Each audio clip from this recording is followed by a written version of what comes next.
So for people who don't want to watch the 22 individual episodes that make up rebuilding this truck from the pile of junk it was when it arrived here, I figured I'd throw together a summary video. I'm going to try to keep it under 45 minutes, mostly time-lapse of what we did, and I'll provide descriptions as we go along as best I can.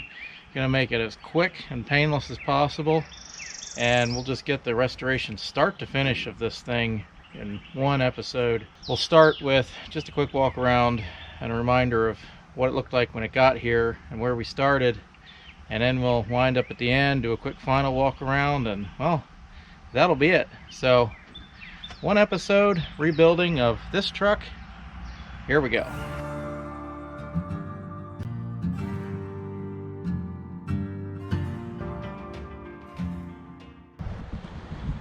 So here she is, freshly delivered. I am gonna do a quick walk around to this just so you can see how beautiful it is. It's leaning a little bit because we got a rear tire blowout back there. That's fine, we can fix that. This door is a little bit, she's a little bit saggy. I'm not going to open her because I'm afraid she's going to come right off the hinges. This is a step side. It's been modified a little bit. They took the steps out and put in these exhaust stacks. The bed is mostly intact, has a steel plate welded in the floor. I believe these would have been wood slats, if I'm thinking correctly. Has this added headache rack. The side fenders, really good shape. We got dual mirrors here, you know, for when one mirror doesn't do the trick. We got two. That's fine. We got this nice winch on the front. This is four-wheel drive, as you can tell. 6-bolt axles. And let me show you the interior here. It's mint! Rear sliding window. Dash pad doesn't even have a crack in it. Nice early 70s steering wheel. Got the SM 465 in it. She's a little bit holy in the firewall there. Of course, standard, I don't know what the transfer case is, 208, 205, I don't know, something like that. Okay, yep, shuts like brand new. Got wires hanging out through the door. I'm sure that's fine. Let me pop the hood here and show you what we got sitting under there. So this is a 6-cylinder. Oh, I wasn't lying. It's a 6-cylinder. It's just a 6-cylinder diesel. So I'm going to take this bumper off. So the first thing to do was to take the front end of this truck off so we could actually get to the engine to work on it, because it did not want to start in the initial video that I shot on this. Not even dented. So I'm going to take that off and salvage it.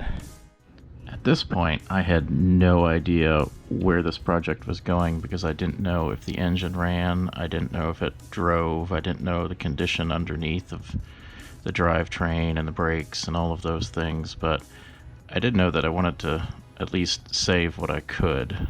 So during disassembly I did what I could to try to save everything.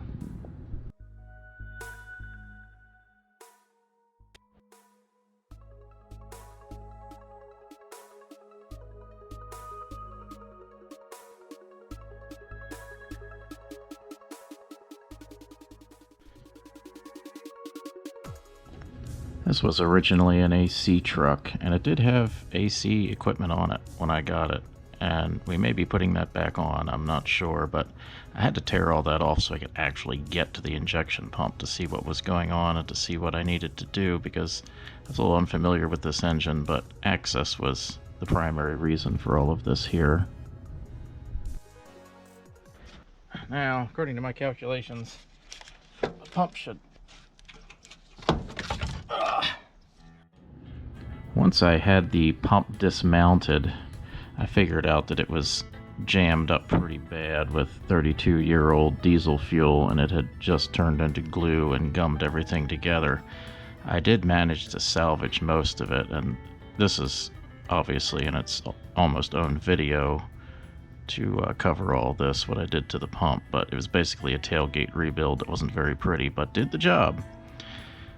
The injectors weren't too good either. After I saw the condition of the pump, I figured I would do the injectors, and then I would try to run it from a tank of fuel rather than what was in the existing tank to see if I could get it started. So it was a long bleeding process to get it all bled again after the full teardown, but we did finally get there, got everything bled and fuel up to the engine.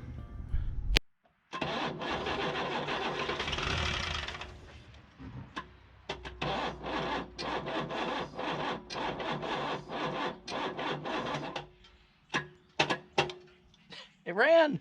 It ran!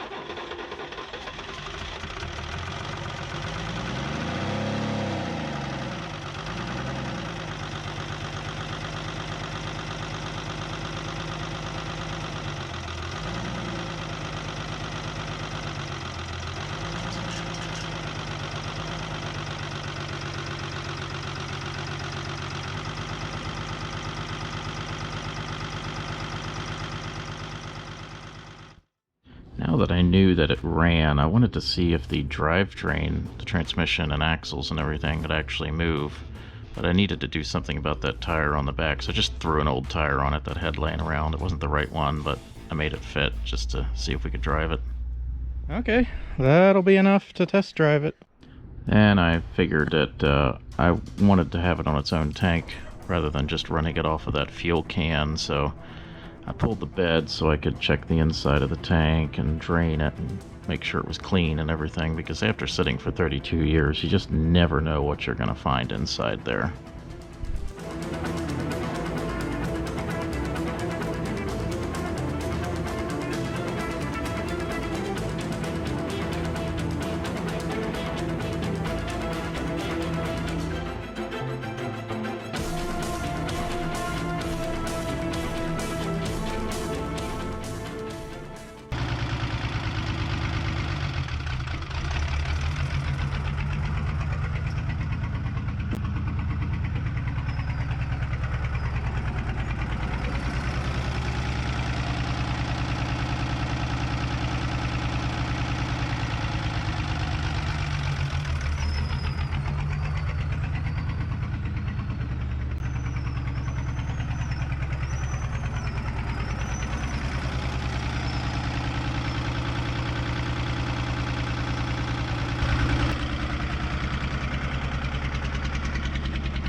Of course, we don't have any brakes, but the steering seems to work.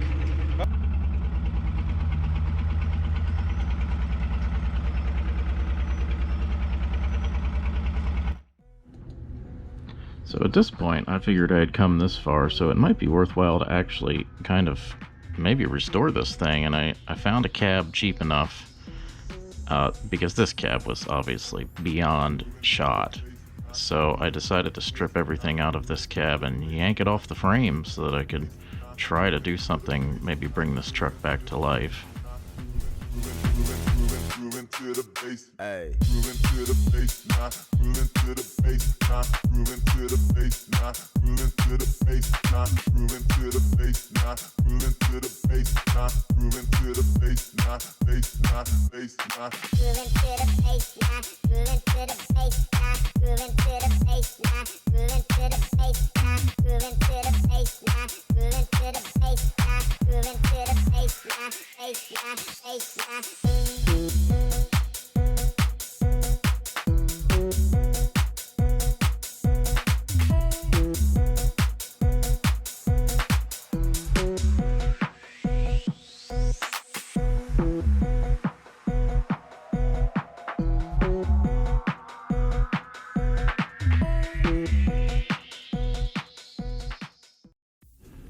And since everything was escalating quickly at this point, I figured I might as well wash, clean, and kind of paint the frame and make it look halfway nice, because everything underneath was in pretty good shape considering it had sat for 32 years outside. So a little bit of cleaning and some rust converting and PR15, and got her back to a reasonable shape. The goal here wasn't perfection, it was just to get it running and driving and maybe last a couple more years.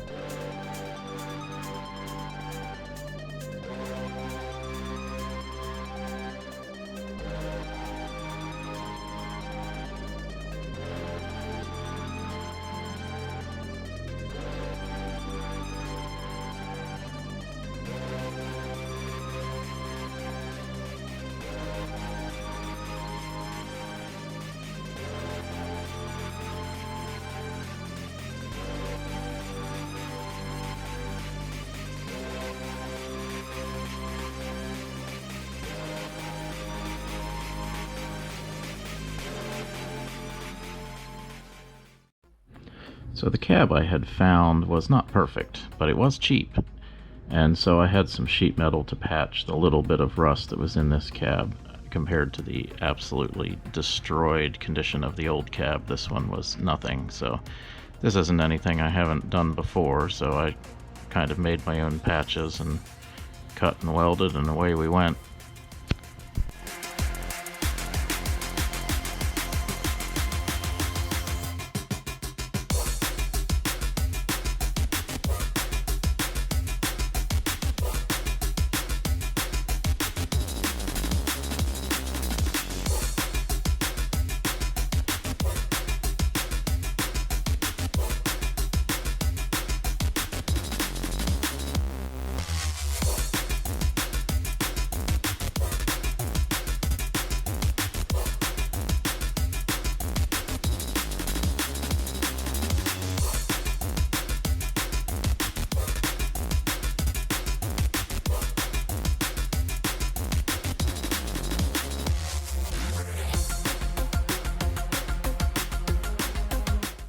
So I threw it on the frame and cleaned up what was left and threw some primer and paint on, and we had ourselves a decent cab, which was the goal here.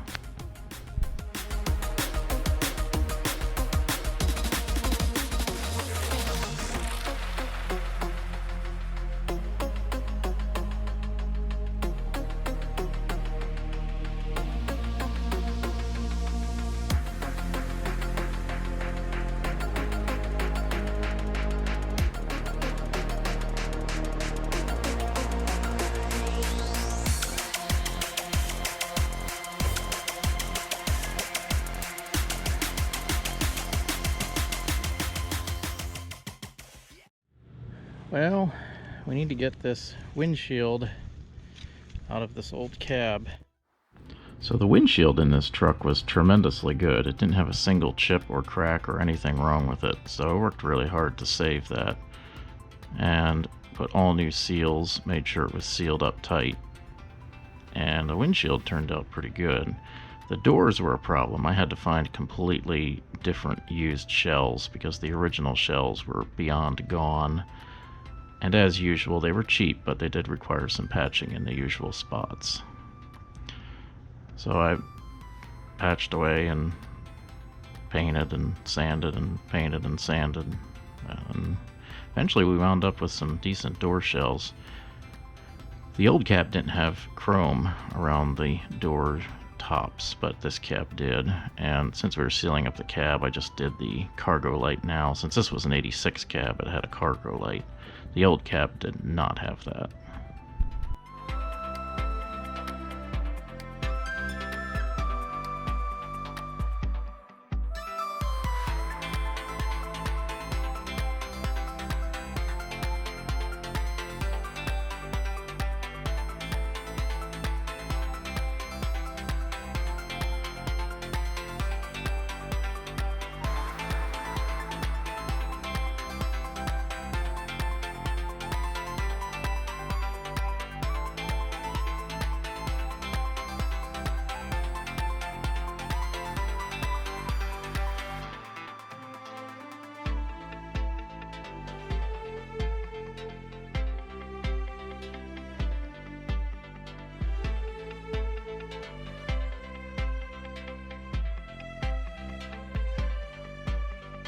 My goal here was to use as many of the original parts or parts I had laying around as possible without buying new things, so I kind of assembled what I had in stock and tried to make some complete doors out of it, and we did pretty good, all except the interior door handles, which we had to change later, as you'll see. The wing windows did not turn out good. If you watch that video, either I did a bad job with the seals or the seals were bad, but they don't fit right, and they still don't. I have to do something about that moving forward, but that's probably something I did during the install.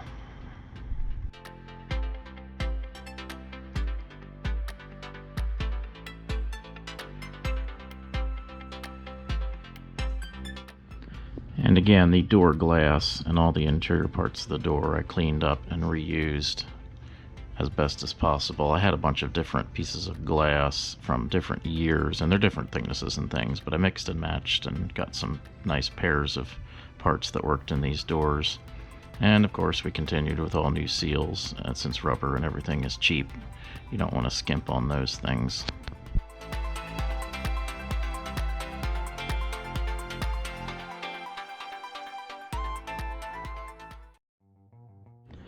The HVAC box inside and outside the cab, I did a complete rebuild on, which is kind of boring, so I'm not going to show a lot of it here.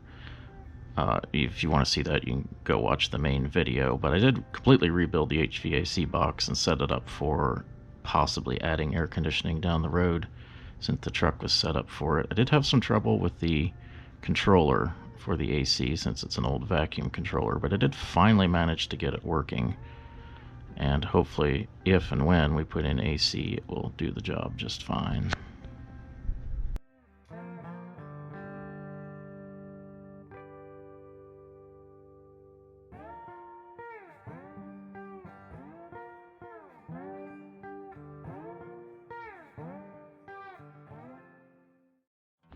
In the spirit of reusing as much as possible from this original truck, I did not want to buy a new core support. It was just too much money, and my budget doesn't allow it. This has been a low budget truck from the beginning and always will be.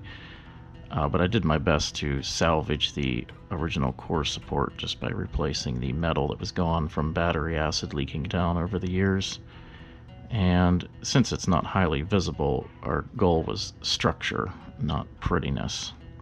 But we did wind up with something that does do the job. The same thing for the inner fenders. I did manage to salvage a pair of inner fenders. I don't know if it was from this truck, but I did manage to get them back into shape. They always corrode in the front from battery acid, so some of that had to be cut out and replaced, as they usually do. But it was just an extra expense for new ones that I didn't want to spend. And then for fenders, again, we went back to salvaging some sheet metal from a different truck. These were, although they look pretty far gone, they're actually still salvageable, as opposed to the old ones, which were missing a lot more of the structure and inner structure that supports everything. So it was more worthwhile to salvage these and weld up complete metal underneath, and then of course a nice smooth coat of Bondo on the outside to make them look pretty. But they are solid metal underneath, and that was the goal here.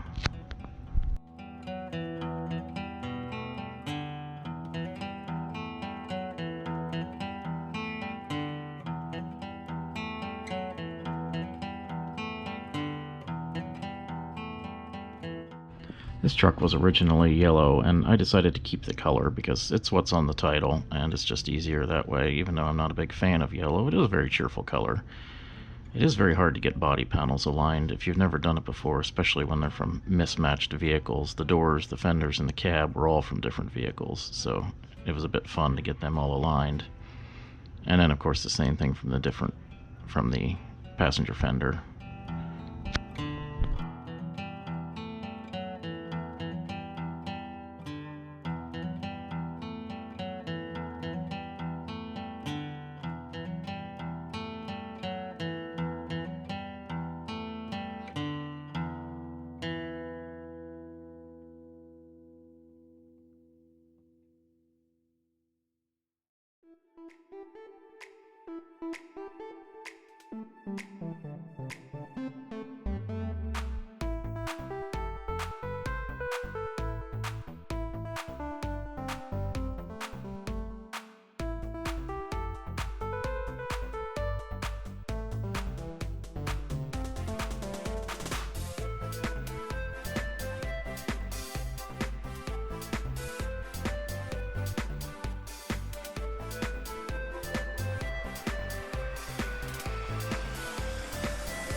Surprisingly, I did find a set of good factory hood hinges, not from this vehicle, I don't think. They were from a different vehicle.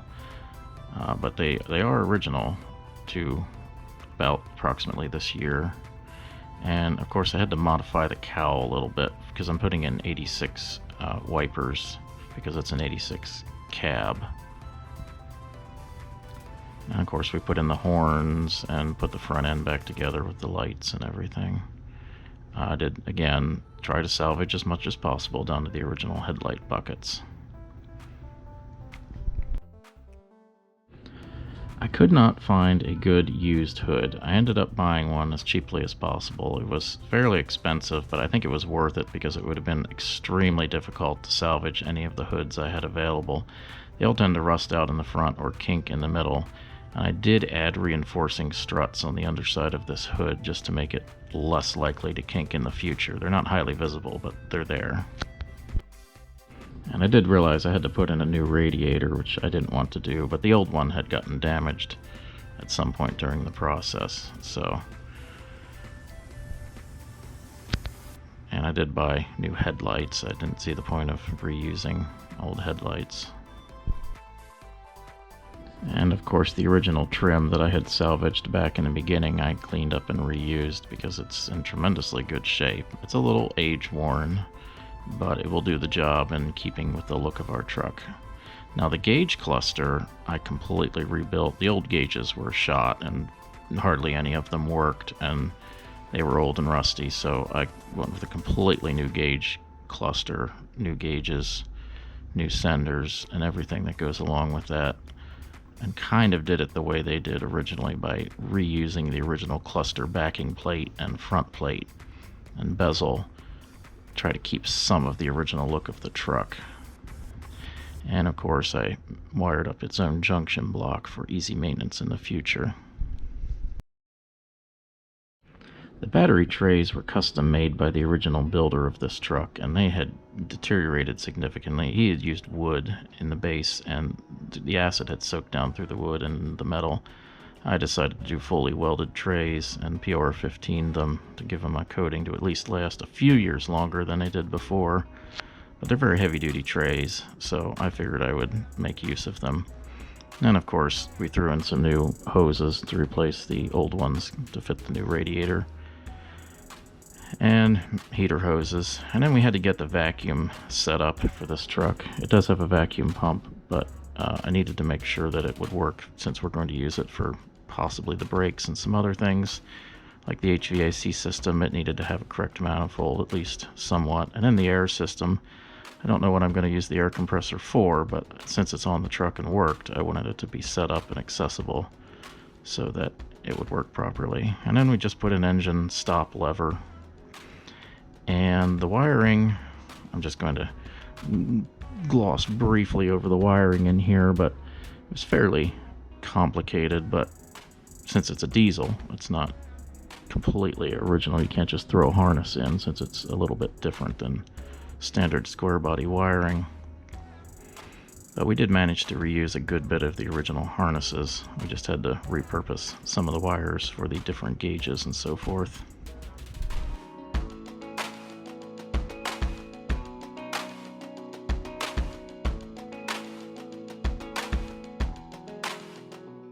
The tachometer sender, I did kind of a video on getting that to work properly because it is a little bit complicated doing a conversion from a cable-driven tachometer to a digital one, so that is out there if anybody's interested. And then we just continued with the wiring and so forth to get everything working properly and set up in some sort of factory-looking manner.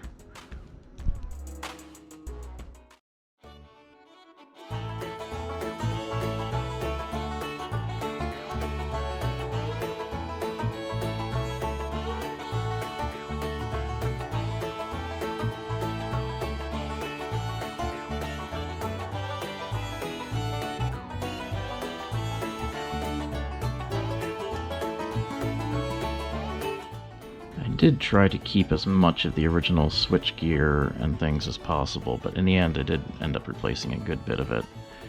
And then we threw in some batteries and tested everything, and tested and tested and tested and fixed and tested, all the little things that go wrong when you're wiring and so forth. We had to convert the wipers from the older 70s style wiring to the new 86 wiring for the newer motor style. I did cover that in the electrical video. And at some point the starter was getting old, and I figured it was time to replace it. It wasn't working properly and as far as engaging, so we put a new gear reduction starter in it. Brakes. I did decide to eventually go with vacuum brakes since we do have the vacuum pump. I might convert it to Hydro Boost later depending on how the vacuum system works in this truck. I'm just not sure yet how it's going to go. But those parts are relatively inexpensive, so it seemed to be a good way to kind of try it out and see what would happen before going to the expensive Hydro Boost option. We did use as many new parts as possible in the brakes because it is nice to stop. And surprisingly, a high percentage of the lines survived all of this, but the cylinders in the back did not. The bleeders were jammed, and the bleeders in the front were jammed as well, so I just bought new cylinders, and at the same time bought new wheels and newer tires that weren't 32 years old that we're going to put on here. But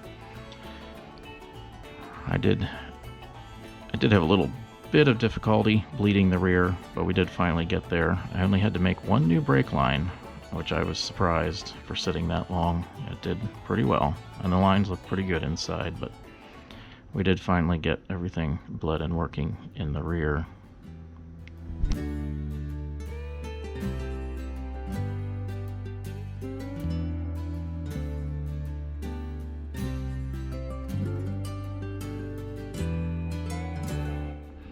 The front brakes were a little bit more difficult in that I had ordered brand new calipers, but they didn't seem to be the right ones. They interfered with the hub housing a little too much.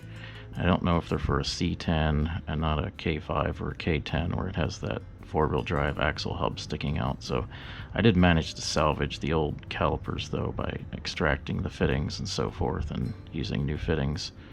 But we did finally get there and get the brakes working.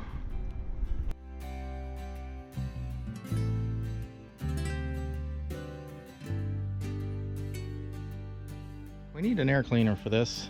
I've never liked how much room these Donaldson air filters take up inside these engine compartments, but you don't have a whole lot of options here if you don't want to spend a lot of money. So we did keep the original filter and get a relatively new air filter, even though it's been on the shelf since 1982. I figured it would do the job. And we added a coolant overflow bottle because we hadn't done that yet. It's just easier to keep track of your coolant. And of course a windshield wiper washer reservoir, which I hadn't done yet. And then we could finish up the windshield wipers and get all those lines routed and actually get the wipers mounted and confirm that the wipers and washers were going to work. And then we could just get some wire loom and kind of clean everything up because at this point most of the wiring was done and we knew how everything was going to be routed, so we could kind of make it look a little nicer. Now, I did find a cheap option for a glow plug controller. It's basically just a relay timer, and I just whipped up a quick solution so that when you press a button it would keep the relay timer on for a set number of seconds and also light an indicator at the same time on the dash, just to take out some of the error-prone methods of running high amperage wire in the cab or accidentally leaving a toggle switch on or something for an extended period of time. So I just made up a plate to mount it in the dash. Since we're not going to be using that little driver's side air conditioning vent, I figured I could use it for a switch plate. So I did make up a dedicated panel for that and mount it in that location.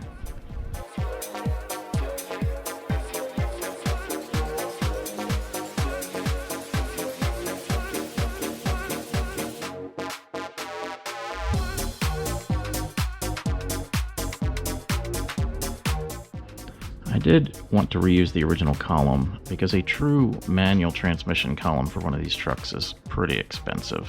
They're a little more rare than the automatics. Now this was originally an automatic column that he had used, but he hadn't modified it. It still had the kind of shift parts on it because it rotates with the shifter on the outside of the column there. And I wanted it to function and look like a manual column, so I did make some modifications to the kind of shroud that goes around the top part of the column. But the lower part of the column obviously can stay unchanged. I wanted it to look halfway decent, not like some hacked together job, so I did my best making it look like a manual shifter column, and at the same time keeping everything accessible for maintenance if you ever need to take it apart.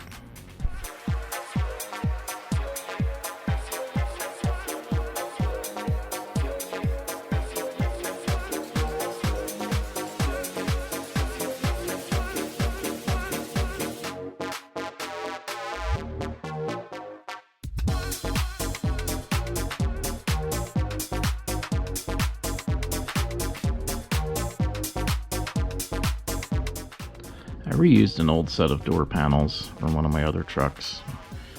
Just sanded and painted everything black to match this particular vehicle. I had to swap the door handles out for the later style since I'm using later style door panels. They are a little different, something to be aware of. And then of course I could mount all the panels and everything in the truck. Now the pedals I wanted to reuse because they are also expensive, but I cleaned them up and PR15'd them and got new rubber pads for them as well, and then mounted them in the cab. The gas pedal's not original to the truck. I think it's from a van. But again, I didn't see the need to buy one since I had that one. And of course the visors and vents, same thing. I cleaned up them and touched up the paint and put them back in.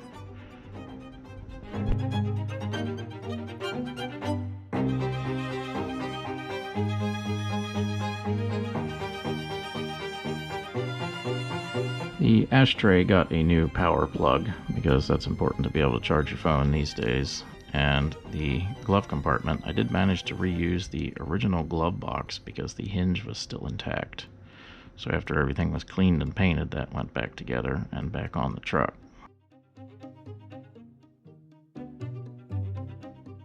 I'm not much of a stickler for sound systems, so I just threw in a speaker from a station wagon, and then I couldn't find a cheap radio, so I did buy a brand new digital radio and put that in, even though you probably won't be able to hear it in this truck, but it'll be in there if anybody ever wants it. And I decided to reuse the original dash because it's uncracked and in good shape, so I reconditioned that as much as I could and then put it back in the truck. So it was on to the seats. These seats were not original to a square body. I believe they're out of a Firebird or a Grand Prix or something, but according to the numbers off of the trim panels, but they did not fit right, and I couldn't remember how they had fit in the original truck, which is to say, not very well, but there's a lot involved in fitting seats and getting them set up right, and you have to take into account all the little things like seat belts and where everything's going to go, and if everything's centered, and it's a fairly long and involved process, which I simplified as much as possible for the camera, but we did the same thing for the passenger seat, and then it was time to move on to insulation for the cab and the floor. I didn't choose any name brand. I tried to get some to sponsor me, but nobody was interested because I'm just a nobody YouTube channel, so I did what I could, and it ended up working pretty well in the end. And then we put the carpet in. That's just standard carpet installation and get everything fitted, and the long tedious process of getting everything right the first time.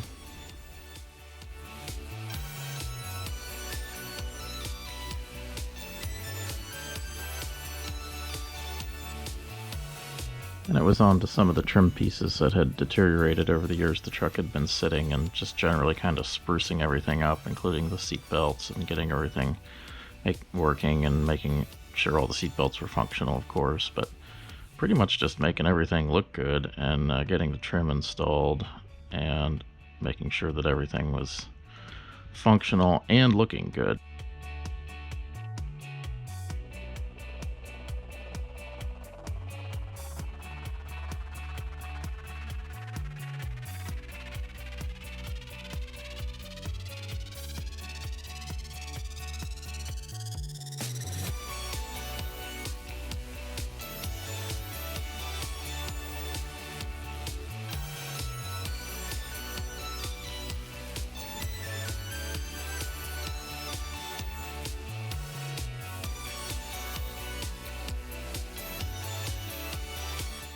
And we finally had the interior done, and it turned out looking better than I actually thought it would. Everything looks pretty decent and well put together, and not a whole lot looking out of place, and that was the goal.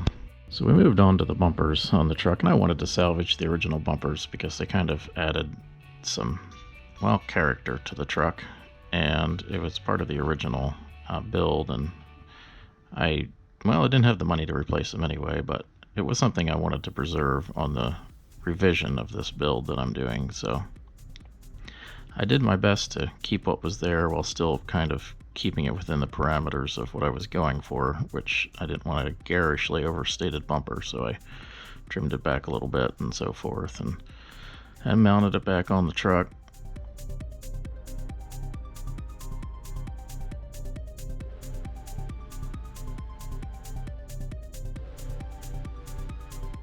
And it was time to look at the winch. I wanted to salvage the original Ramsey winch because it was a very good, well-built winch, and I figured if anything could be rebuilt, this one would. I didn't have the money for a new winch, and nor did I want to buy a new, cheaper quality winch, so I wanted to save what I could on this. And I did find there were just a few things wrong with it from sitting over the years, and overall it cleaned up and ended up functioning, well, just about almost as good as new, with the exception of the lock-unlock handle, which is gone, broken off years ago. But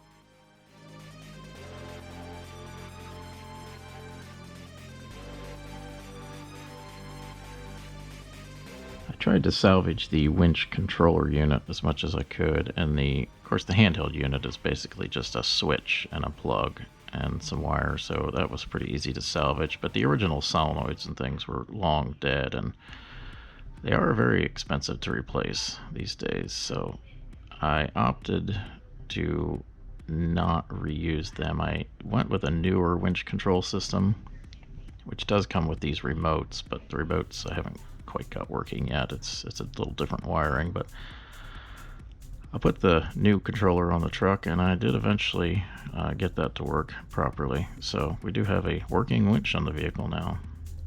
So then we went on to the rear bumper, and that was pretty much just, cleaning and revising the mounts a little bit. So the bed on this truck has been modified to fit the K5 Blazer chassis. They sliced it down the middle and sectioned it. Replaced the wooden bed with a metal floor. The front panel was pretty bad. Very crunchy, so I decided to start to come up with a plan to maybe replace that. The side panels had a lot of Bondo and chipping paint and things, but there was relatively solid metal underneath, even if it did have a lot of modifications. And a lot of the bed points, hold down points, were intact. The rear ones I had to cut off, but they were easy to access. The tailgate was a little stiff. We found some things later that would fix that problem. I debated whether to strip it down or just find a new one, and at the end I decided to try to save it because it was original to the truck, and I haven't been able to save much sheet metal from this truck. So I chipped off as much Bondo and paint as I could, and then wire brushed it down. Anything that was on good metal I just kind of left because it wasn't going to come off. A lot of the bad stuff I figured was either going to be on the inside of the bed or covered by the fenders. I did POR 15 as much as possible of the rust, so hopefully that will hold it back for at least a few years. And then I replaced the front panel with just some 1/8 inch plate and a pipe across the top to kind of make it look relatively factory from a distance. The original panels were just too expensive to replace that panel, just not worth it for this kind of build. I did fully weld the panel in rather than using the factory bolt system because it's not ever going to come off of here again. And then I wire brushed as much as possible the bed and POR 15'd it to at least hold back the rust for as long as possible. Eventually, this bed isn't in great shape, and eventually it probably should be replaced, so I didn't worry too much about using Bondo to cover some holes and things. I committed a multitude of sins, but it's not a great bed to begin with. And then I just sprayed the same paint, tractor paint, as the rest of the truck on it.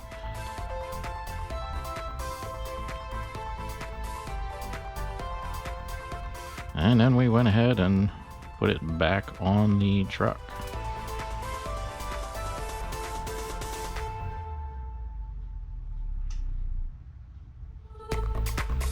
And then it was on to the fenders. I found a newer set of fenders. Not a newer set. I found a better set of fenders.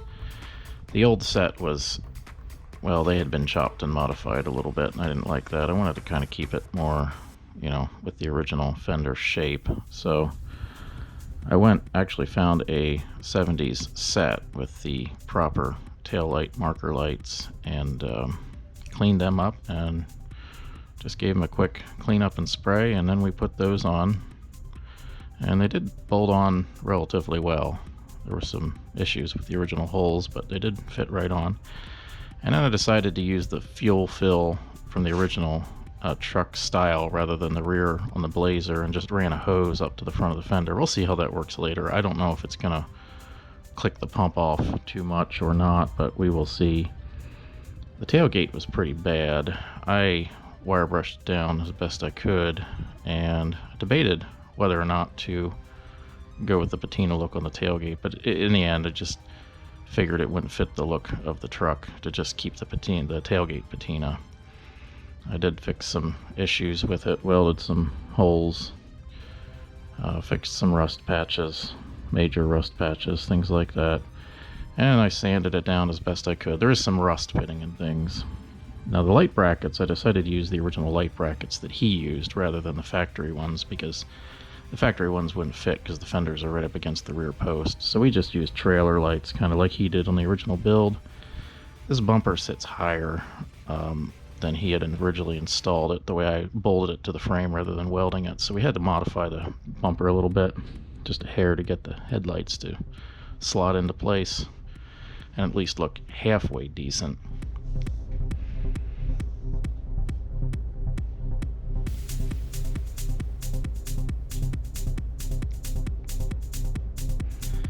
And we went back to the tailgate. I did make a mistake here, and they sent me the wrong Pure 15. They sent me top coat, and I realized it too late. This really ought to be sandblasted back to the metal again and redone, but at this point I already put a lot of effort into this junk tailgate, and it could be replaced easily at some point because it is just a tailgate. So I just kind of made it look halfway decent, threw some yellow paint on it, and then we threw it on the truck.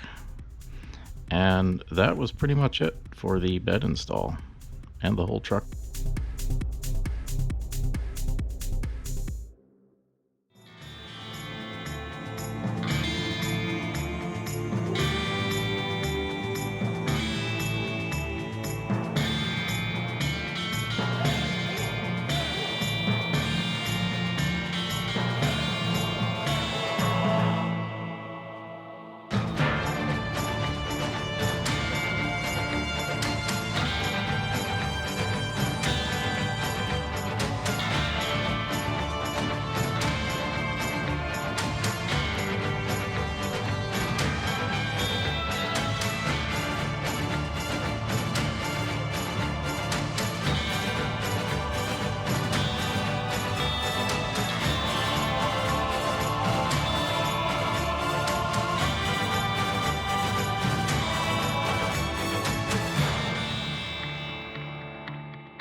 So that was the shortened version of rebuilding this 1975 Chevy.